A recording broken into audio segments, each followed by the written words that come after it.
Assalamu alaikum.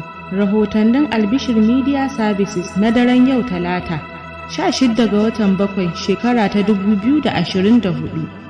Kotu ta yi watsi da cire rubutun ajami a jikin takardun kuɗin Najeriya. Rundunar 'yan sandan Najeriya ta ce ta kama wani ɗan kirifto mai damfara. Gwamnan Kano Abba Kabir Yusuf ya saka hannu kan dokar yin masarautu masu daraja ta biyu. A ƙasar Uganda kuwa wata mace ta ƙirƙiro jakar da ke amfani da hasken rana don taimakon kwalliyar mata. A jihar Katsina kuwa shugabar hukumar tallafawa ƙanana da matsakaitan masana'antu ta jihar Katsina, Hajiya Aisha Aminu Malumfashi, ta karrama gwamna Dikko Radda bisa ƙoƙarin shi na tallafawa ƙanana da matsakaitan masana'antu na jihar. Ƙarshen rahotannin kenan daga ni Zainab Mintari Banda na karanto daga ofishinmu na jihar Katsina.